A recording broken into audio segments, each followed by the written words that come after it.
Nazareth. Ngiyabonga ufika lapha ekhaya kodwa bengizela bekase ngitholi.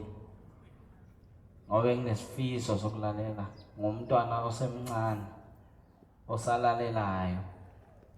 Akukho engathi sengiyakwazi ngaphandle kokuthi ngithi ushembe uNkulunkulu ikhona engikwaziyo lo. Nginovalo ke kakhulu lomntwana nje bami nangokusaba into kaNkulunkulu. Ngizocela nje ivesi elilodwa ebese nami ngehlela ngesandla. Izani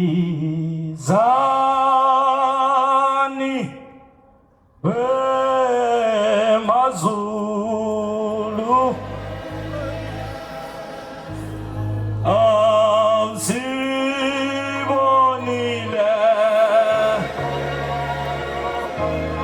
Inkosi yethu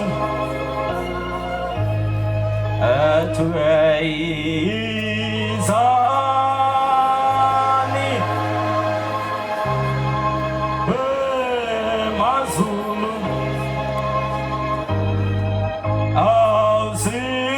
Azibonile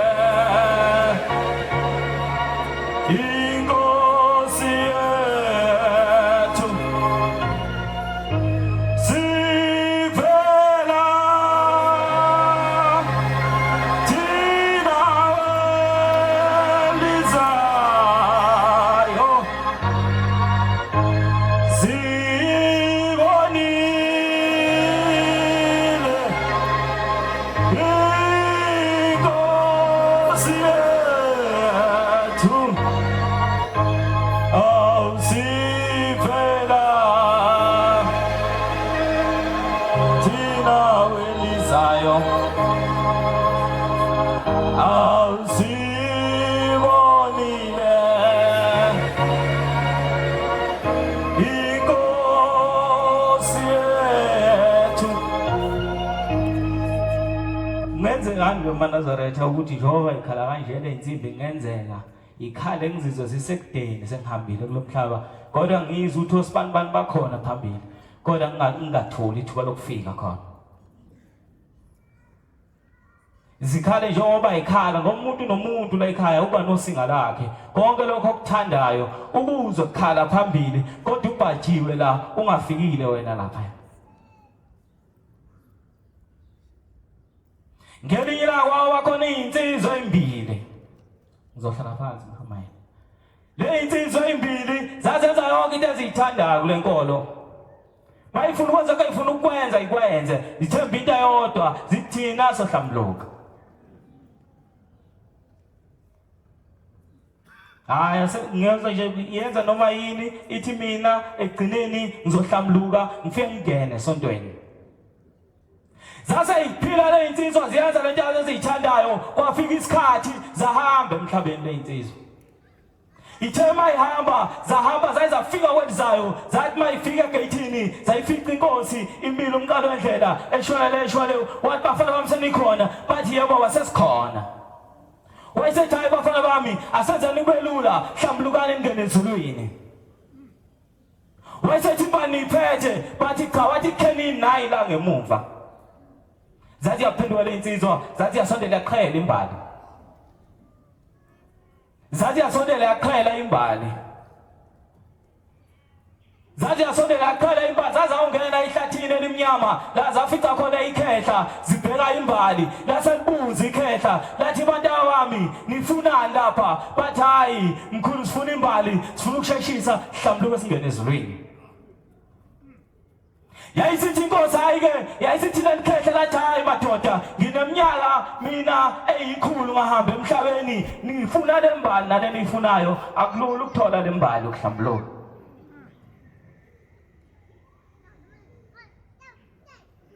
Kwase kuhamba omunye umuntu emhlabeni uthe mayihamba le nkosazane yayisihamba emhlabeni ithe mayifika ngale kwelizayo bathi awusufile esibanibani wathi yawusamkhona bathi ayikulula. Wathi uNkulunkulu ayuzungene wena ezulwini wathi kodwa ngomsa wami ngifuna ukukufaka ezulwini wayesempa ikhapha engangethotha. Amehlo aphathelani awungabe abe saniphathela into angaka inkosi yethu emazulu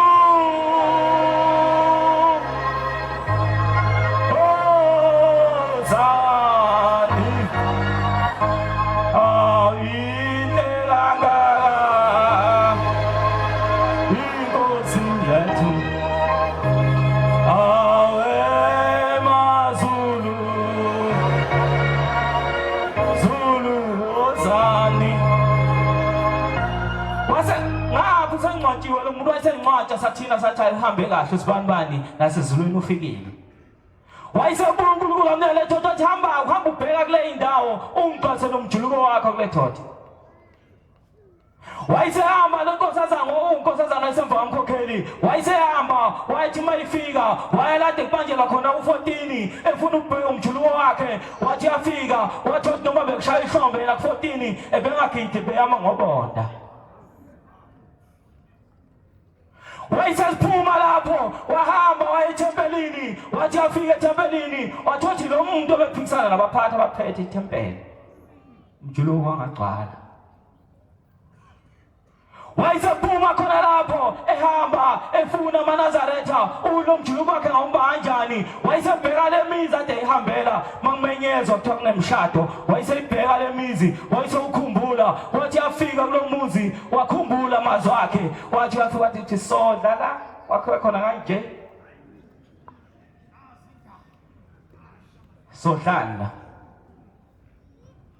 hawayakungani indlu khona bayabantu bathi mabefika egcina umuntu enamahloni ngawe uthothi ubuzamile wathola kanzima efuna uthaganwe kodwa kufike mina ngithi ubuka indlu yakhe yawa maNazaretha sendaweni elikhulu kakhulu kaShembe kodwa siyacela uShembe asibheke asithande kukhulu kakhulu sinanezona izono zethu futhi ayifihle kwesinye isikhathi ithi inkosi ilanga elinye ilanga umuzi uhlulwa isono ithi bohambe umuntu omthembayo uthi mawufika uthi sibanibani noma uthi ibanibani ngihlushwa isono esithile isono sami lesi ithi ngothi uhambile emhlabeni siyofika thina sithi usibanibani ebenza kahle lapha ekhaya yena uyobehlele emseleni athi mkhumbule inkosi isono sakhe bekuyilesi nalesi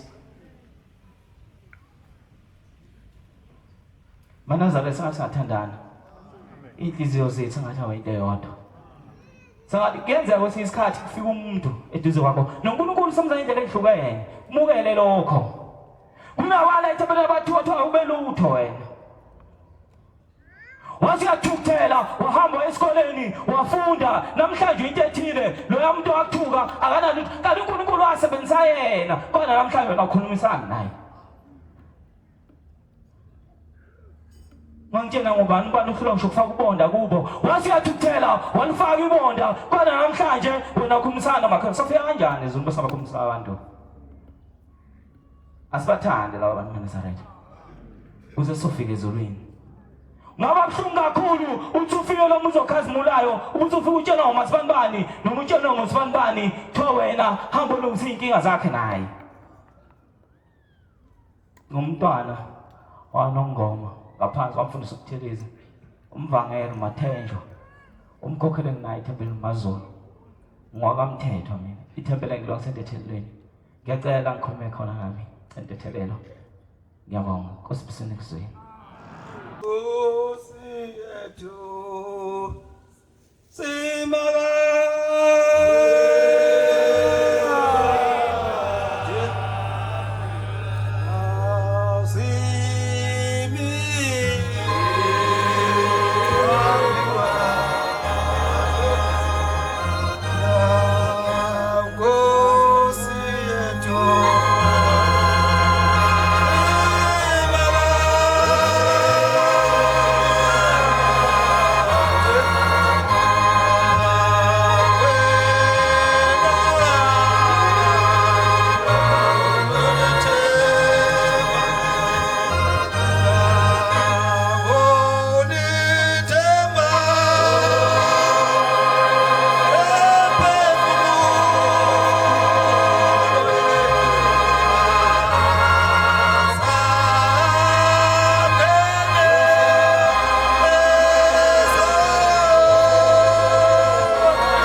kakhulu uNyazi lwezulu. Amen. Lokhulumayo inhlalisuthi yakwaManqele ezintabeni zakwaNongoma. Ngiyabingelela kubaba uMshumayeli, bingelele kubaba, bingelele komama, ngibingelela amakhosazana ngegama loNyazi. Amen. Manazaretha ingcwele nami ngalithola ithuba ngomhla ka-13 ngoJulayi ukuya ebuhleni bamaNazaretha. Ngalelo sabatha kwakushumayela umshumayeli ujele umfundisi ujele ekseni, emini kwashumayela umfundisi umthetho. Ngizocaphuna kumfundisi umthetho lapha akhuluma khona ngomama owayegula. Zafika igijimi kumshumayeli zizobika, zabika ukuthi umama wakuloya muzi uyagula. Wayesebiza amaNazaretha bahamba bayothandaza, bathandaza baqeda baphuma bahamba. Kwasala ukufa kumudla umama, kwaqhubeka naye behlale behamba beyothandaza kodwa ukufa kungezwa lutho. Kuthe ngelinye ilanga beyothandaza kuthola ukuthi sebehlangana nezilwane eziphuma emzimbeni wakhe. Bathandaze uthi ngalelo langa ngabe sengithi umthandazo asiwushintshe. Usho ngenhliziyo ukhulumela phansi uthi baba Nyazi lwezulu, uma lo mama izinsuku zakhe seyifikile ukuthi ahambe kungcono umthathe ngoba usebuzwile ubuhlungu. Uthi kwase kuyashintsha ukugula. Uthi kulezo nsuku kwase kufika isigijimi sizothi hayi umama usehambile. Wasebiza amaNazaretha aseduze bahamba baya khona. Nabefika khona bayenza inkonzo yokududuza izingane zakhe. Uthi kuthe kusaphela nje kungakapheli amahora amabili noma amathathu. Uthi wayesiyakhwehlela lo mama wavuka. Uthi kwase kuba ukufa ke kwakhe lokho. Kuthi makuphela isonto adlule emhlabeni aphinda avuke, makuphela inyanga ashone aphinda avuke. Uthi zase zimbizi izingane zathi cha sicela ukuthi sihambe siye enkosini. Inkosi yayisegibisila, inkosi uthingo lenkosazana. Uthi bakubike lokhu kugula kwalo mama ukuthi uyahamba emhlabeni avuke. Uthi inkosi bese ibuka isandla, ibheke esandleni ithi lo mama usehambile emhlabeni. Ebese ingane bese thiki bese ibuya inkosi iyakhuluma nabo ithi hayi uma nifika umama lo usehambile emhlabeni kodwa inhlambuluko yokuhamba kwakhe ikuye. Sezithi ingane zakhe ke baba umama akasakhulumi. Uthi hambani nimtshele ukuthi inhlambuluko yokuhamba kwakhe emhlabeni ikuye. Zithi le ingane zithi mazifike ekhaya zifika ulele.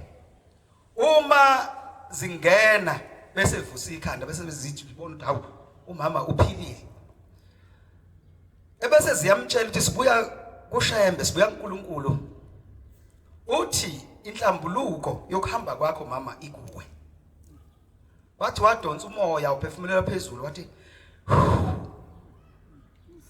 uthi ngangiyiNazaretha. Utshela umshumayeli uthi umshumayeli cha angikukhumbuli. Uthi ngeyikhathe ezithile ngangiyiNazaretha ngakhetha inkosi ngaba yiNazaretha kodwa ngangize sabathini ngibuye ngingisi.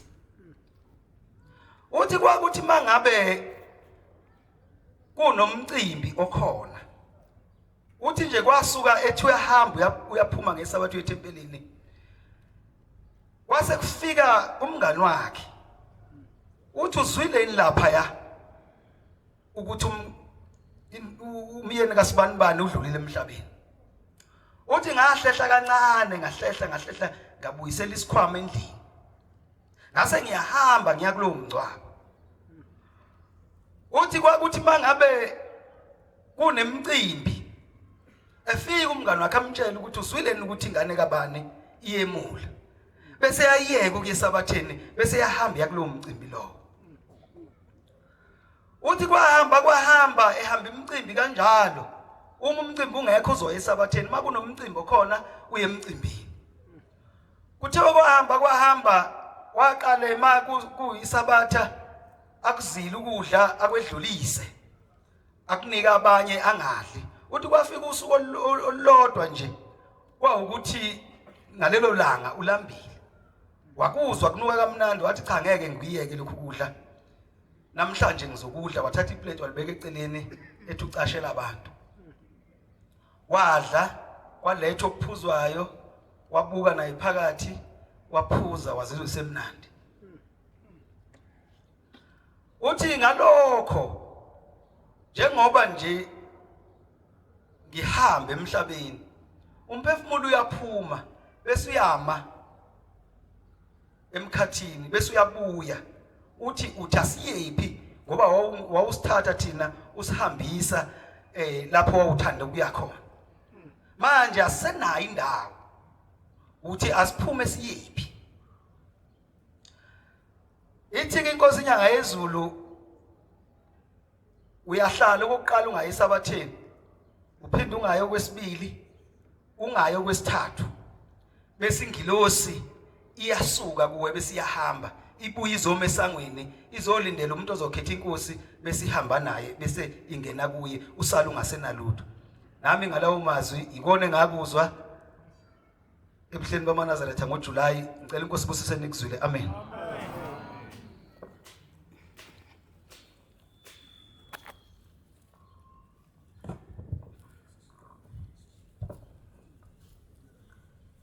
ngiyayikhetha inkosi yamakhosi uNkulunkulu unyazo lwezulu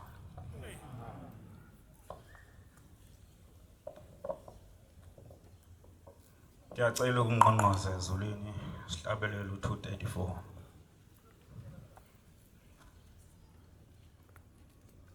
wenu fanele ukubongwa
ngiyaphinda ngiyikhethe inkosi unyazo lwezulu amen angikhona uvalo umhlangano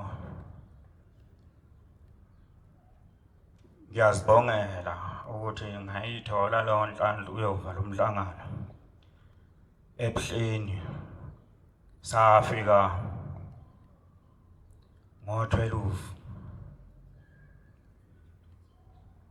ebusuku esibambe itraffic kwaze kwasa saze safike ecaweni ngo5 kodwa ngiyabonga ukuthi inkonzo yasekuseni sayizuza yantambama yasemini inkonzo yasekuseni yaphathwa ngumfundisi uCwenza ekhuluma ngothando lukaNkulunkulu. Babazi ukuthi uthando lukaNkulunkulu lujule kakhulu. Uthi umfundisi uCwenza ngesikhathi senkosi ilanga kwakuthi make kwenzeka inkosazana yala ekhaya yashibilika yayimiswa esontweni ngunaphakade nenhlanhlisuthi mangabe yona inkosazana nayo yayimiswa ngunaphakade. Kwathi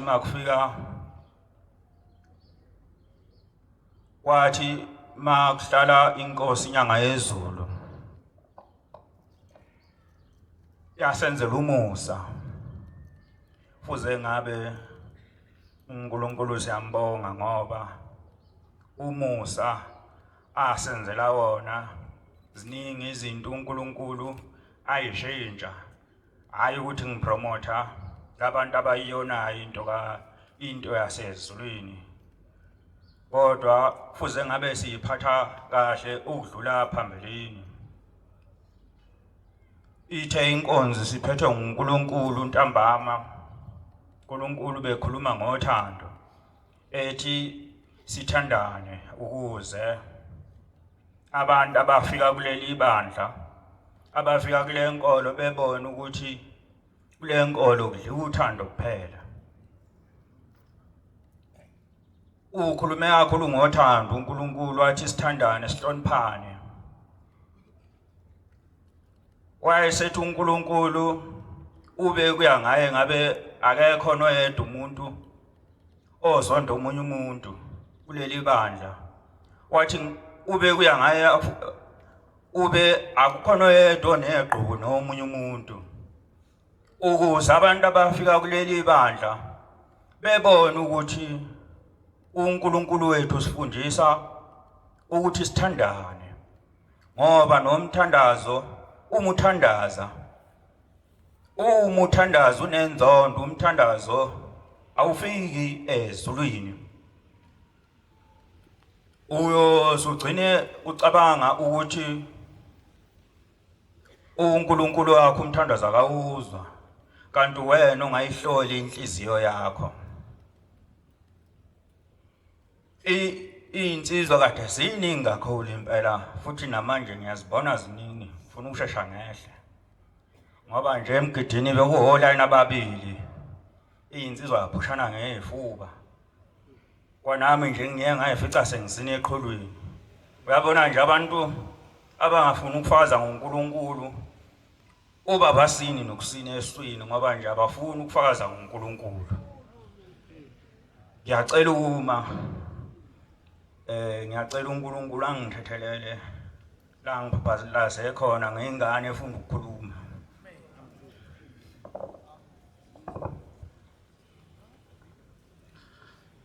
Ngiyayikhetha inkosi enkulu yasebuhleni bamaNazaretha. Yanimhema webafowethu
zonke ihlalo zobukhosi ngegama lenkosi yasebuhleni bamaNazaretha unyazi lwezulu. Amen. Batwana benkosi enkulu yasebuhleni bamaNazaretha, nami ngayizuza inhlanhla kuba uNkulunkulu angimeme ngokuvala komhlangano wasebuhleni bamaNazaretha. MaNazaretha ngiyabonga kakhulu kuba uNkulunkulu nami khona kungimema nemndeni yakithi kuba ngikhona ukuba ngihambele emndeni yakithi. Batana bakaNkulunkulu, ushembe uNkulunkulu. Ushembe uNkulunkulu ngempela amaNazaretha, futhi uNazaretha buyakhula manje. Sebuyakhula kakhulu, ushembe uyagijima, uyakhula kakhulu ushembe phambi kwethu. Izinto azenzayo ushembe phambi kwethu zinhle. Sekusele kona ukukholwa kuthina ukuthi uNkulunkulu kukhona nokukholwa kuthina. Siyambona ukuthi ushembe uNkulunkulu.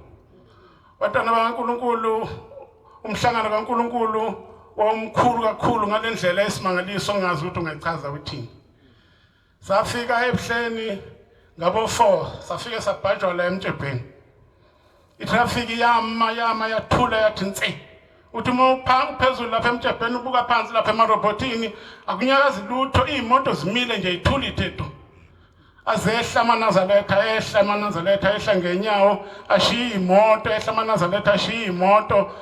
Inkonzo yasekuseni asikaze sibone thina yathi ngena inkonzo yasekuseni sasigudla ngaphansi la sigudla umfula sifuna ukudonsela ebuhleni kungafikeke ebuhleni. Kukude kuba kwaShembe amaNazaretha, kukude kuba kwaShembe njengoba siphuma enyangeni yokulungisa inhliziyo engabe uNkulunkulu uyilungisile neyami inhliziyo njengoba ilikhuni kanjena nje. Ngiyacela ukuthi uNkulunkulu angikhumbule ayilungise inhliziyo yami ngibone ukuthi uNkulunkulu lengiphambi kwayo, ngibone ukuthi uNkulunkulu wangempela akekho omunye ngaphandle kwakhe. Izinto asengenzele zona uShembe nekungivikela lengivikela khona sekunzima kakhulu, sekukuningi kakhulu. Ngiyambonga uNkulunkulu kube kuya ngokomuntu ngaba ngisekho namhlanje.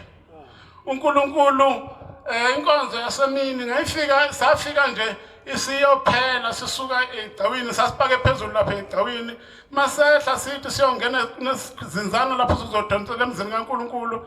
Ngangiwela lapho ngithi ngidundu ngingwelela emzini kaNkulunkulu ahlela amaNazaretha la ngithi minayi wothi ngikhuphuke ngibona ukuthi ngeke ngingene ethempelini. Mangikhuphuka ngibona ngene ethempelini mangithi ngiwela umgwaqo nje lapha sengingena ethempelini bathi abashumayela indaba ayisekho ngaphakathi. Ngabuyela emuva ngayohlala ngakhona ngale emgodini ngakhona ngalena ngangizwa njengombhobho isizophela inkonzo.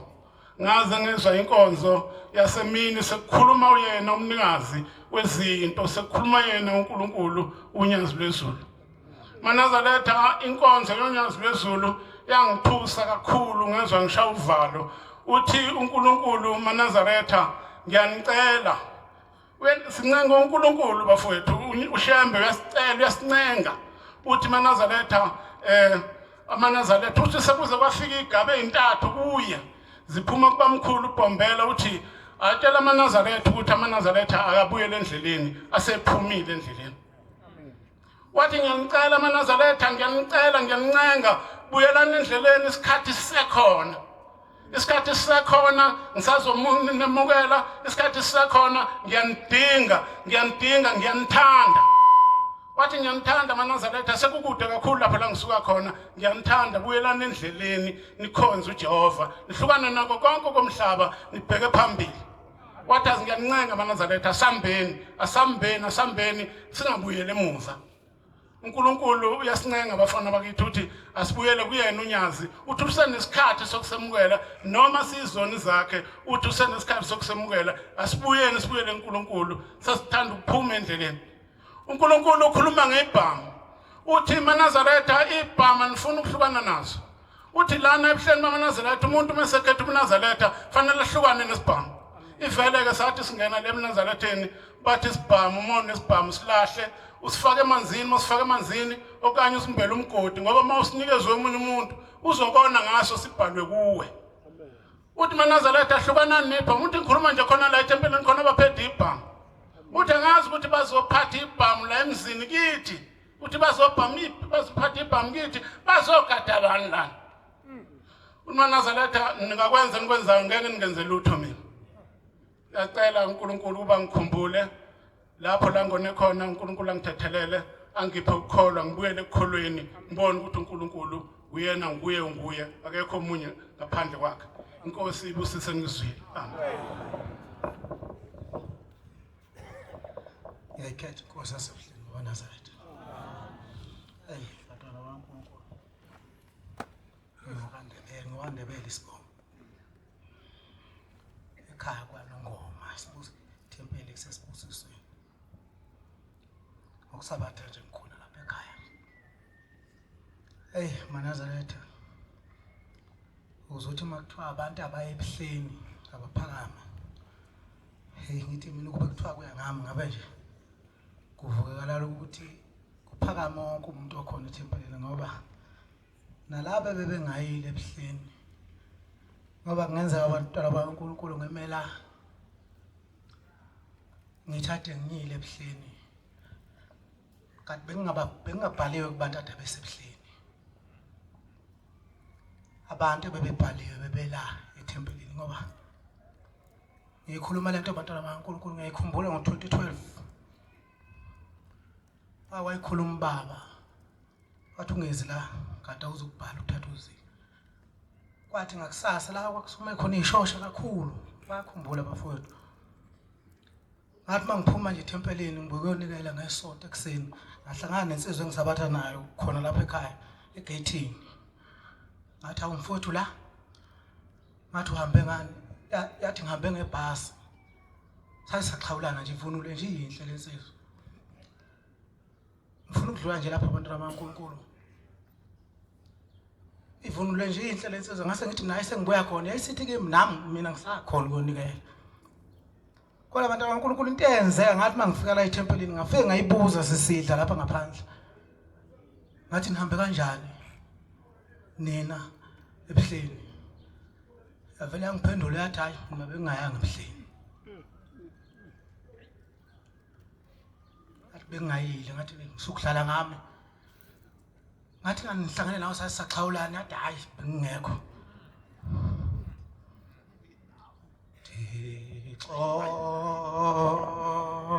Onko siyamako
wafika ocomama kusonto amadoda embalwa. Kwase kufika uhulumeni ngasikwathi kwathiwa nenzani nalapha. Kodwa yisishi ngudlungudlu yatshela bona uhulumeni yayisithina siyasonta. Kwathiwa nisonta bathi silandele ushembe. Kwathiwa nina nesho kwase kubuze emadodeni into enkingi. Kwathiwa nina nenzani athi amadoda hayi besizobukela nje. Athi amadoda besibuka phela hayi bathi bafowethu ma ungaphazama niyongilungisa la umlungane ke khulume khona ethi enqamule esixukwini kaHlabisa wayenqamula wase kuboshwa umama lapha abafike bafaka khona inkonzo phakathi etragini baphinde bazoyifaka sebephakathi ejele. Lo ndaba enjalo kodwa ngiphatheka mayisethu uShembe ethi bantwana ethi mina abantu abangangifuni ngiyabazi ngakhumbula umfundisi uMagwaza hayi bathi bawa amaphumulo kodwa bafuthi sengizokwehla sengizohlala phansi nje bathi bawa amaphumulo nenhlanhla nani nensizwa enhle imnandi evakalini ikutshele ngeindaba kaShembe noma ngabe ethwale baba izihleke. Kodwa nje ngikhumbula kule engilithandayo kumfundisi uMagwaza wathi kuzisikhe wathi babamkhulu ethi kumngoma nenhlanhla ngithi ngiyathanda ukuyiphinda lento ethi nenhlanhla nihamba nami ngisanitsheleni ukwenze ngayizolo. Wathi into engidabukela kakhulu laba bantu abeza kulesihlalo emva kwami bobe bebona yonke imikhuba yakho yenza izolo nakusasa wathi kodwa bayobe beyinkinga ngoba bayobe bengasakutsheli ukuthi ade wenzeni izolo kuyobe sekuphuma isibusiso kuphela. Ilo ndaba abantu abankulu enjalo kufuneka sikwazi ukuthi selulekane kuyo ngoba singagijima siphele senza kodwa ngaba ngempela kufuneka sinone nje ngokuqoqa kahle kodwa nedatha yenkolo ukuze sikwazi ukusizakala sikwazi nathi ukuphila ngiyemkhumbule lo baba ngithi uNkulunkulu azamkhumbula umfundisi ngicela nje ukwehlela ngime khona lapha abantu abankulunkulu lapho engikhuluma khona engithethelele inkosi usisele kuzwela amen.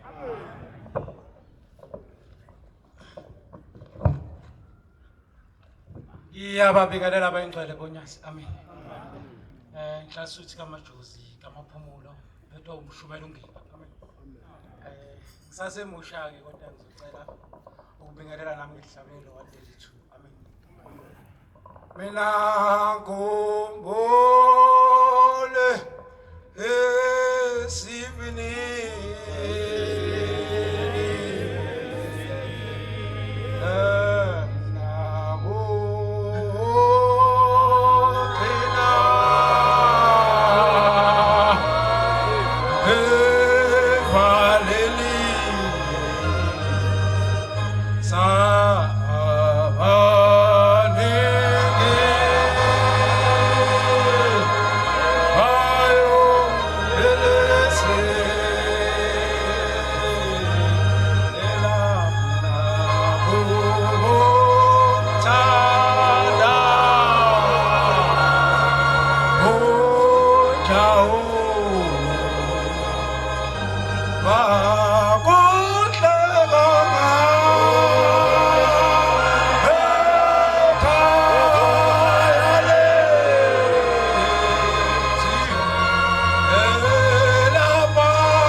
nami ngomunye obemenyiwe kulela lizwe elihle. Kuhle maNazaretha ebuhleni bethu. Muhle uShembe. Angeke maNazaretha ayikho into enjengale emhlabeni. Ayikho. Yazi abama usidavada ubunge ukuxosha. Shuthi 10 years kampela uShembe ngesambona ngamehlo somgcina ngizwe. Amen. Ngeke sambona shuthi 10 years is too much 5 years ngeke sambona ngoba phela abantu abangaqoli ngomhlobo baningi badlula thina sesigqokile amen. Amen. uShembe uNkulunkulu maNazaretha wazi ngoba uNkulunkulu usho kithi nakimi. Kwenzeka inhlola into engakaze ngicabanga ukuthi yokenzeka uShembe wafika wangena ekhaya wafika wakhetha mina.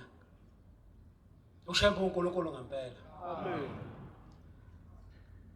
Bafowethu nalana ngagqokile ngoba emhlophe ikhetheni ngoba uShembe ngeke ngiphinde nimbone manje emiyeka manje. So ugcina ngokuzwa ngombhobho umuzwe eBikheni ukuthi awubuye lokho uShembe ugcine uzwizwe. Ngoba ngeke sambone impela yena ngoba hayi sigcwele kakhulu umkhumbi uyalayisha ngoShembe.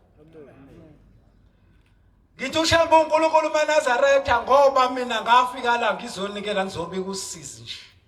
Ngafika ngigqokele nje. Hey ngafika la ekhaya ngazonikela ngakhuluma nephoyisa la besa engangijwayele ukulibona la ngisebenza ngakhona ngiqhatha usizi Lathi akuyonikela Hlalisuthi ngase ngifike nginikele empengeni. Ngisaba ngase ngifika ngihamba ngilala, ngase ngilalela nje ngase ngiyikhohlela ngazenzela okwami kwasemhlabeni. Kwathi indatha kusaka siqhamuka ikhehla egqoka izibuko ezinkulu ezimhlophe nesigqoko esimnyama libeke emahlweni. Ladlula lasesihleka nempunga la ehlathini, laselihleka liyale ngathi na umhlola ngathi ubani umkhulu ke lo. Ngathi kwenze njani? Lase lithi mntanami, yabona la kade ukhala le ndlela kade ungayiyeki ngoba yonke into oyifuna ayikhona. Njengoba ningibona ngiguqela namhlanje ngemuhle eManazaretha. Phela ngimuhle manje. Ngoba phela eManazaretha thina besiza insizwa thina sazi ukuthi umuntu uyashawa. Iqiniso nje besazi ukuthi umuntu uyashawa thina esigodini sangakithi besazi ugologo thina ukuthi ugologo. Utshela ngesonto udlala ngesikhathi wena. Shonsela la. Besazindu thina sokuthi umuntu uyashawa thina kiwe emidlalweni. Kodwa ke ngokuhlupheka nosizi ngoba bathi ushembe ukulanda ngendlela ezihlukene. Mina bangilanda ngosizi ekhaya bekudliwa ngeinkuni ukuze kudle umama behlathini. Kuze kudliwe. Kodwa ushembe wathi ngeke izenzeke lonto lomuzi uzovuka. Ngizolanda bemunye ngizombonisa ukuthi ngubani. Nanga phela eManazaretha umuzi wasekhaya ukhona ngonyasa. Since ngile ndawo nje umuzi wakithi ukhona uyadlondlobala ngiyakubuka nje ukuthi hayibo la umuzi ngempela nawo bakhona. Lo makhelwane impela bathi lo shembe wakho simbona ngawe ndoda. Ushembe uNkulunkulu ngempela eManazaretha. Ngimbona kimi, angimboni kuwe ngimbona ngami. uNkulunkulu Nkosi akubona ushembe uNkulunkulu ngempela baba mangasiqedela isono ngoba sihlushwa isono zokhokho bethu. Izona esithwele. Uthi baba umshumayeli ngelinye ilanga uthi lana inkolo yethu lana ungabona usonto kuphele 30 years ingalungi lutho indaba ayikini emsamo hamba uyobuza ukhokho wakho nomkhulu wakho ubamba kanjani. Ayi ungathi wayisho kumina ngase ngifika ngibona ngempela nakho izinto ngathi zama ngase ngithi angilande lamakhehla ngizala. Ngase ngiwabuza sacisha ibana sengitshela ngokhokho ukuthi ukhokho wafa kanjani. Ukhokho wafela emsinga emabuvini kaMajosi. Bamgwaza ngomkhonto nje bamngcwaba kwaphela kanjalo kwangenziwa lutho. Umkhulu angayinaka ubaba bangayinaka le ndaba. Sizovuka ngami nje ngoba sengikulamaCele. Kanti kuzovusa umuzi wabo baba ngami. Namhlanje ngikhuluma ngento ekhona eManazaretha ngikhumbula ngento ekhombekayo kodwa ngisebenza ngenze lutho ushembe imlingo yakhe sezulwini. Inkosi ibusise nikuzwile. Amen. Enhliziyo yami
abazali bethu bathi inkosi ilanga yake yakhuluma ngelilanga eparadisi yathi maNazaretha indawo esikuyona lapha ephameni sincane sisabonani yathi ngizocela uNkulunkulu ukuba ngikhombise indawo lapha sizohlala khona sibonane ngoba lapha sihleli khona sisabonani ngelinye ilanga iyasukuma ithi maNazaretha uNkulunkulu ngiphendulile ithi khona indawo sengiyibonile ithi yalenga ezulwini ilenga mabeketa ngegolide basho le ndawo besikuyo emhleni wamaNazaretha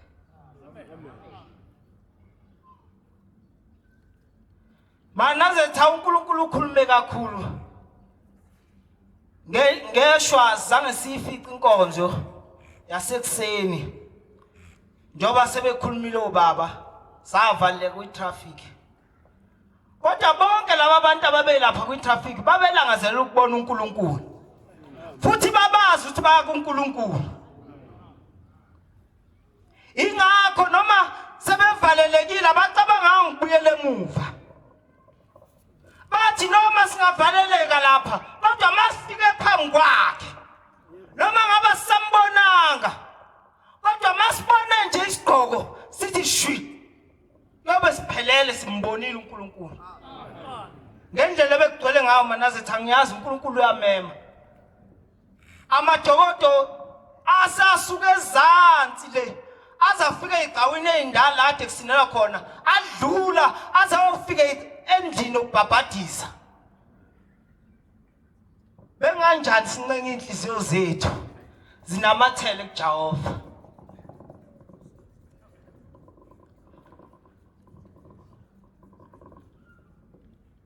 uNkulunkulu ukhulumile wakhuluma ngokuthi asithandane maNazaretha wathi iNazaretha nelinye alithi malibone elinye limamathele kodwa mohlane eNazaretha elinye lifisa ukushintsha indlela ngoba libone nangu baba uMchunu seduze kwami lifisa ukushintsha indlela ngifuna ukuhlangana noMchunu uze wancoma wathi ngincoma umfundisi uMvubu othi amaNazaretha waqhawulana uzatshengisa ukuthi ayathandana wathi ngifuna lolo thando njalo wathi ngiyanithanda maNazaretha wathi buyelana emthethweni kaShembe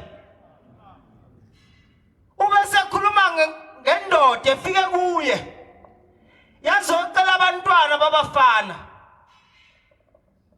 uthi le ndoda ibuyile wathi buyisa iphethe abantwana abathathu babafana